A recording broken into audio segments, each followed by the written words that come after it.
Hi friends, welcome to Kavitha maths class. Simply interest topic నుంచి question చూస్తున్నాం.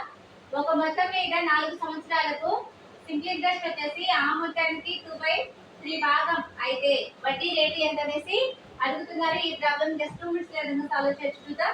ఇక్కడ మనకి ఏమంటున్నారు క్వశ్చన్ లో, ఒక మొత్తం మీద 4 సంవత్సరాలకు సింప్లీ ఇంట్రెస్ట్ వచ్చేసి ఆ మొత్తానికి 2/3 భాగం అయితే వడ్డీ రేటు కనుక్కోమంటున్నారు. ఇక్కడ మనకి సింప్లీ ఇంట్రెస్ట్ ఈక్వల్ టు ఏమవుతుంది, 2/3 into principal. 2/3 into principal అంటే సింపుల్ ఇంట్రెస్ట్ ఈక్వల్ టు ఏమవుతుంది, simple interest equal to 2/3 into principal.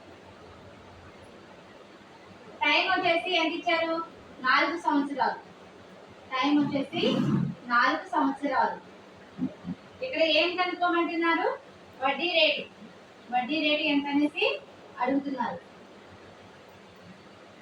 వడ్డీ రేట్ ఈక్వల్ టు ఎంత కనుక్కోవాలి. మనకి ఫార్ములా వచ్చేసి ఏంటి, formula equal to simple interest equal to PTR/100.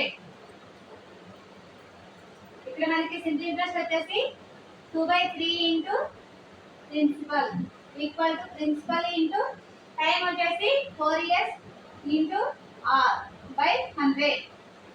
అప్పుడు మనకి ఏమవుతుంది, ఇక్కడ ప్రిన్సిపల్ క్యాన్సిల్ అవుతుంది. 2/3 ఈక్వల్ టు 4R/100. ఈ 400 ఎన్ని సార్లు పోతుంది, 25 టైమ్స్ పోతుంది. 2/3 equal to R/25. R equal to ఎంత వస్తుంది మనకి, 50/3 వస్తుంది. R ఈక్వల్ టు మిశ్రమ భిన్నంలోకి రాసుకున్నట్లయితే 16 2/3%. 16 2/3%. ఇది మనకి ఆన్సర్ అవుతుంది.